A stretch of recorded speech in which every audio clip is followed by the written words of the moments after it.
Right, here is a video in which we're going to cover the scales for the MTB Piano Grade 2, starting with E major contramotion. Now E major is a key which has 4 sharps in the key signature. So if you look at the beginning, we're going to see that F's, C's, G's and D's are all sharpened in the key signature there. So the first thing we're going to do is just look at this layout on the piano. I'm going to sharpen all the F's,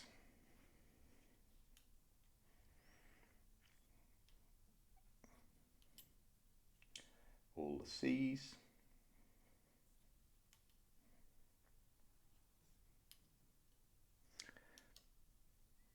all the G's,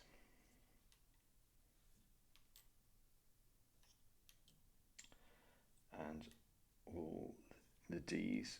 Now this might seem like a bit of a leap up from grade 1 because suddenly you've got 4 sharps to contend with, but it makes a really nice symmetrical pattern on the piano. I think you can start to make out the pattern there, and you'll find whenever you're playing black notes in the right hand, you're playing black notes in the left hand, and whenever you're playing white notes in one hand, you're also playing in the other hand. So it fits very neatly into standard fingering: 1, 2, 3, 1, 2, 3, 4. And again, both the fingerings will be symmetrical. 1, 2, 3, 1, 2, 3, 4, 1, 2, 3, 2, 3, 4. Then you can use the 5 to turn around. It's a delicate balancing act, not knocking these counters off. So at this stage, when you've got 4 sharps in a key, it sort of becomes almost easier to focus on which notes aren't sharpened. So in this case, the A and the B. If you're just remembering the pattern, which is white, black, black, white, white, black, black, white, black, black, white, white, black, black, white, you're probably going to get pretty much there. But the biggest danger is just thinking white, black, black, white, and people tend to move to the A and the C together because they're both a semitone movement away from the black note. So if you focus on the fact that the A and B's always coincide, so it's A and B in the right while it's B and A in the left. Same again. And the E's are always together. So A's and B's, E's, A's and B's. Then that eliminates one of the biggest likely mistakes in this one. So now I come to try and play it without the counters. I'm just going to think white, black, black, white, white, black, black, and then that pattern repeats: white, black, black, white, white, black, black. And when I come to the white notes, I'm going to check it's either 2 E's together or it's an A and a B together. So white, black, black, white, white, black, black, white, black, black, white, white, black, black, white, black, black, white, white, black, black, white, black, black, white, white, black, black, white. So it's a bit of a shortcut, but I think for grade 2 it's not totally important to understand all the theory behind E major scale, so it's worth thinking of it like that. So we're going to skip to F major now, which we can see has 1 flat in the key signature there, and 1 flat in the key signature is always B flat. So let's flatten these B's. And look at the notes I put a black counter on first. So that's always the 1st and the 5th degree of the scale. So 1, 2, 3, 4, 5. And then repeat. So the 1st degree is F, the 5th is C. F, C, F, C, F. So unless it's at the beginning or the end where we're starting or turning around, thumbs are going to play those notes. So just looking now at the right hand. Thumb, thumb, thumb, thumb, and then use your 4th finger to turn around. Thumb, thumb, thumb, thumb.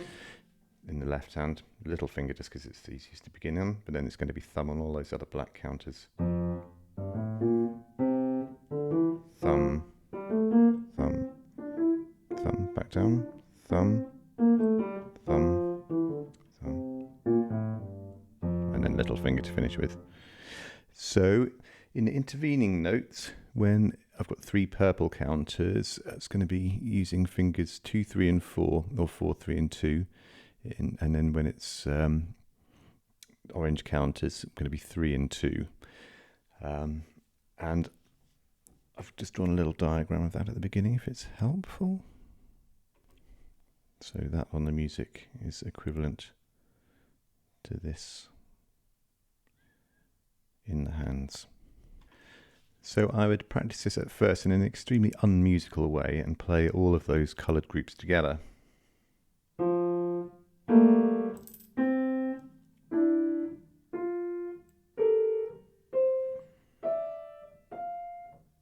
So C, big group, F, small group, C, big group, F, left hand, F, big group, C, small group, F, big group, C, small group, F, small group, F, big group, small group, F, big group, and back to F. And then I would practice them with that same intention. So I'm sort of thinking of the F on its own, and then the group of 3 is a big group. But I'm going to, at the last minute, instead of playing them as a chord, I'm just going to slightly separate them. Small group, F, big group, F, small group, F, small group, F, big group, F, small group, F, big group, finish on F. F, small, big group, F, C, small group, F, big group, C, small group, F, small group, C, big group, F, small group, C, big group. So then it's just a short step from playing the scale, so it sounds fluent, but still thinking in those blocks. So still sort of taking a moment to think whether it's an F or a C or a big group or a small group, but just trying to think in a microsecond, so it doesn't sound like you're pausing to think, etc., etc. And then to repeat the process, but with both hands together. So it should be a question of basically giving one instruction that your left and right hand can both understand at the same time as the same thing. So F, big group, C, small group, F, big group, C, small group, F, small group, C, big group, F, small group, C, big group, F. And then as if you're going to play them as chords, but just slightly spreading them. F, big group, C, small group, F, big group, C, small group, F, small group, C, big group, F, small group, C, big group, finish. And then the final step is to think exactly the same way, but much more quickly in between the groups, so that it doesn't sound like there's any hesitation.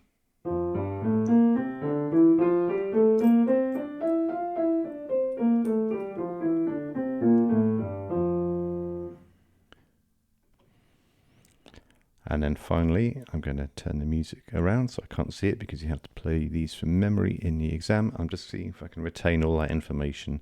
So the B's are going to be flattened. The F's and the C's are going to be the dividing points of the scale. So F, this is my big group, which has a B flat in it. Then it's C with the thumbs. And then D and E are the small group with the second and third finger.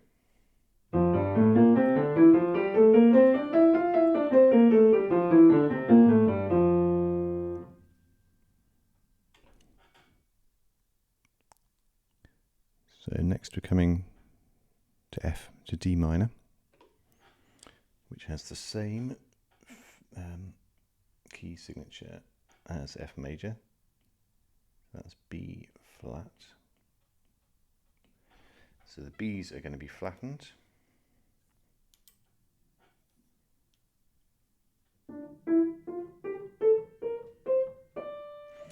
So that gives us the natural version of D minor. But they want us to play the harmonic version for this grade, which means there's an additional C sharp, the 7th note of the minor scales. 3, 4, 5, 6, 7 are raised to create the harmonic minor.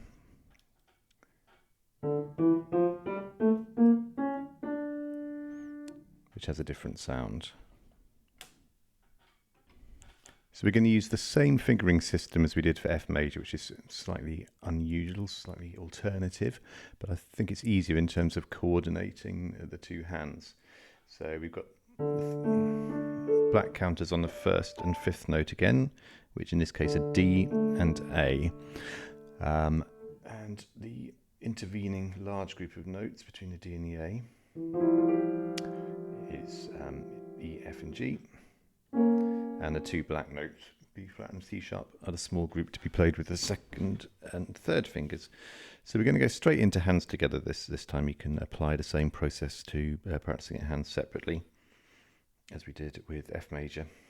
So D, big group, A, small group, D, big group, A, small group, turn around, small group, A, big group, D, small group, A, big group, and finish on D. Then thinking exactly the same way but slightly splitting up the groups. A, small group, D, big group, A, small group, D, small group, A, big group, D, small group, A, big group. And now, with hopefully an imperceptible join between the groups.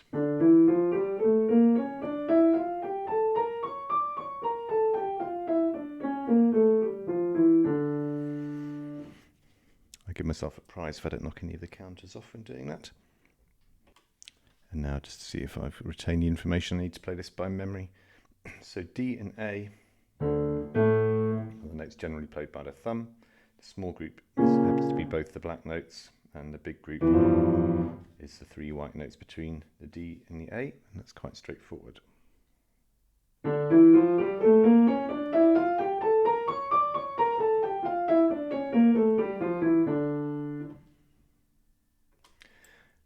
just got the D minor scale back on the screen again, because we're also going to be required to play the arpeggio of D minor. And arpeggios contain the first, third and fifth notes of the scale. First, third, fifth. First, third, fifth. And the first at the end. So as if by magic the other counters have disappeared, so we're left with just the notes that outline the arpeggio. So we can use the same colours to represent the same fingers. So D is essentially the thumb, unless you're turning around or beginning in the left hand. And F and A are to be played with fingers 2 and 3 in either hand.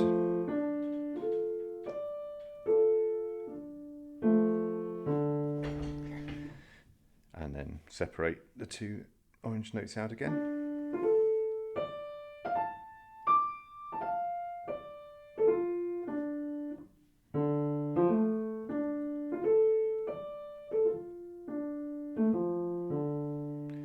And then a bit more fluently.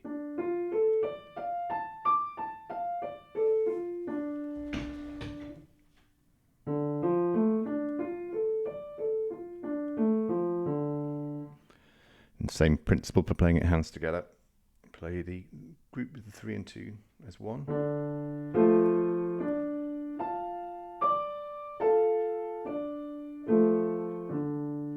Then slightly separated out, but still thought of as a group.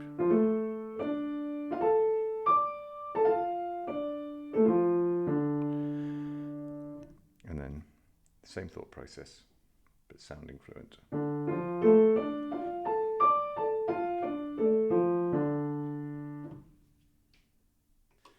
So next we come to D major, which again, looking at the key signature, there's two sharps.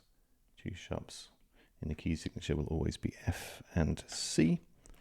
So let's get those Fs changed to F sharps, and the C's change to C sharp. So we're sticking with the same fingering pattern.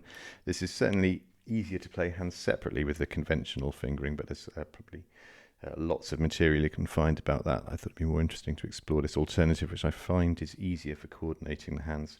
So exactly the same principle, got D's and A's where the thumbs go, and similar groups in between them.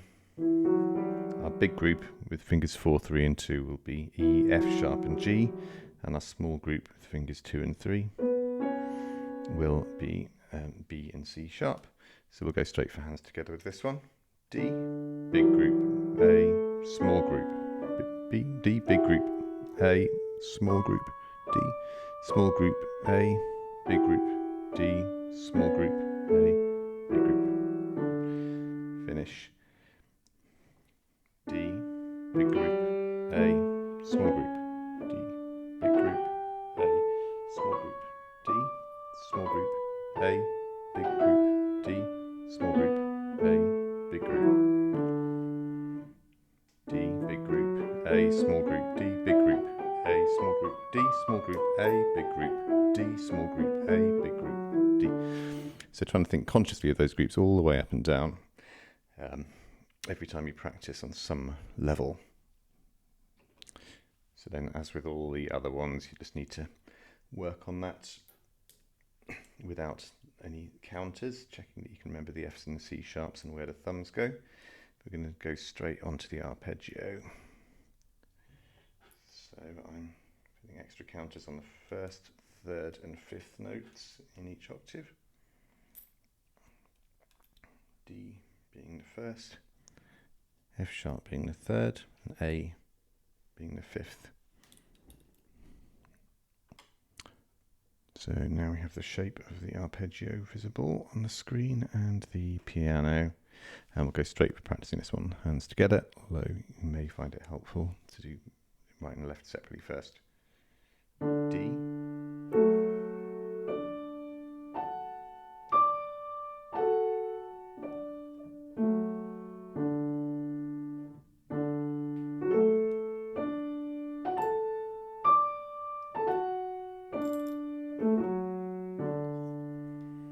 Don't win the prize this time. I'm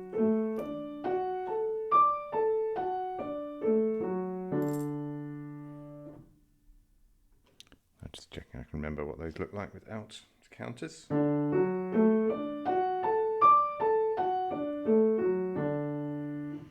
While I'm here, I'll see if I can remember the scale of D major.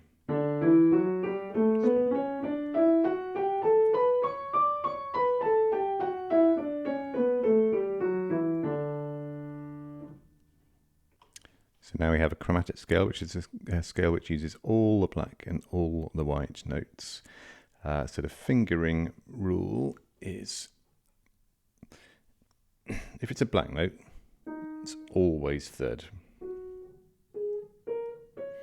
If it's a white note, it's always thumb, unless there's two white notes together, in which you'll use 1 and 2, or 2 and 1, depending on which way round your hand is. Or unless it's the top note, which you can use your thumb. Some people prefer to use the fourth, and that'll be the other way round in the left hand. It'll be applied to the beginning note.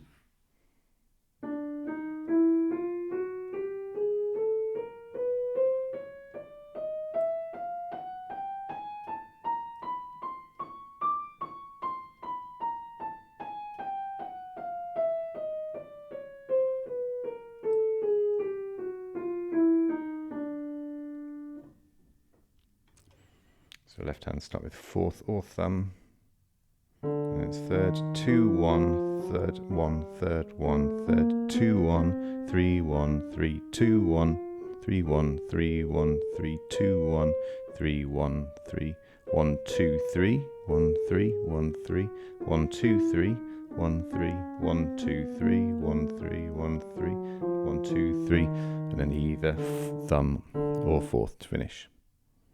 And finally, we've got what's called the thumb exercise, which is essentially a C major scale with an extra note going up to D and then back down to C, but only using thumb and second finger. So in the right hand, 1 2 1 2 1 2 1 2 1 2 1 2. Repeat.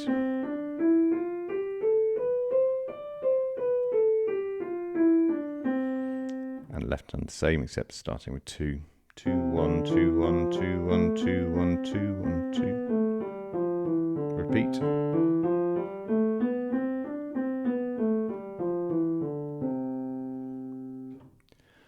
And that is it for the MTB Grade 2 scales. I'll make this study score available in the comments if it's useful to have all these coloured layouts and things, but hopefully you find it useful. Okay, see you in another one.